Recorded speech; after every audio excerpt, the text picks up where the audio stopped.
To listen well is as powerful a means of communication and influence as to talk well. The power to tax is the power to destroy. Our Constitution is color-blind, and neither knows nor tolerates classes among citizens. In respect of civil rights, all citizens are equal before the law. The humblest is the peer of the most powerful. What are the maxims of democracy? A strict observance of justice and public faith, and a steady adherence to virtue. Certainly all those who have framed written constitutions contemplate them as forming the fundamental and paramount law of the nation, and consequently the theory of every such government must be, that an act of the legislature, repugnant to the Constitution, is void. A corporation is an artificial being, invisible, intangible, and existing only in contemplation of law.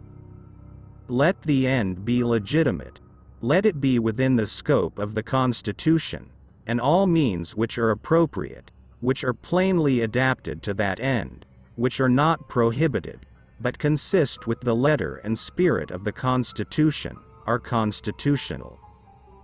The Constitution is colorblind, and neither knows nor tolerates classes among citizens.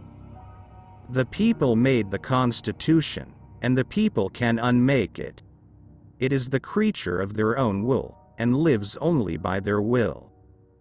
It is emphatically the province and duty of the judicial department to say what the law is. The peculiar circumstances of the moment may render a measure more or less wise, but cannot render it more or less constitutional. Between a balanced republic and a democracy, the difference is like that between order and chaos. A constitution is framed for ages to come, and is designed to approach immortality as nearly as human institutions can approach it. The French Revolution will be found to have had great influence on the strength of parties, and on the subsequent political transactions of the United States. The acme of judicial distinction means the ability to look a lawyer straight in the eyes for 2 hours and not hear a damned word he says. No political dreamer was ever wild enough to think of breaking down the lines which separate the states and compounding the American people into one common mass. In a free government, almost all other rights would become worthless if the government possessed power over the private fortune of every citizen. What is it that makes us trust our judges? Their independence in office and manner of appointment. An unlimited power to tax involves, necessarily, a power to destroy, because there is a limit beyond which no institution and no property can bear taxation. The government of the United States has been emphatically termed a government of laws, and not of men. It will certainly cease to deserve this high appellation, if the laws furnish no remedy for the violation of a vested legal right. This government is acknowledged by all to be one of enumerated powers. The law does not expect a man to be prepared to defend every act of his life which may be suddenly and without notice alleged against him.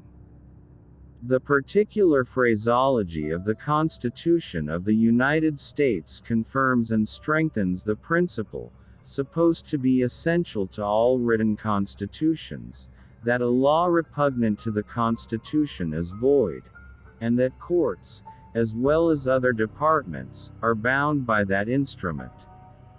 Have no power, by taxation or otherwise, to retard, impede, burden or in any manner control the operations of the constitutional laws enacted by Congress. The institution of Masonry ought to be abandoned as one capable of much evil, and incapable of producing any good which might not be effected by safe and open means. When a law is in its nature a contract, when absolute rights have vested under that contract, a repeal of the law cannot divest those rights. A legislative act contrary to the Constitution is not law. My gift of John Marshall to the people of the United States was the proudest act of my life. There is no act of my life on which I reflect with more pleasure. I have given to my country a judge equal to a Holt, or a Mansfield. The most lively fancy aided by the strongest description cannot equal the reality of the opera. It is the peculiar province of the legislature to prescribe general rules for the government of society. The application of those rules to individuals in society would seem to be the duty of other departments.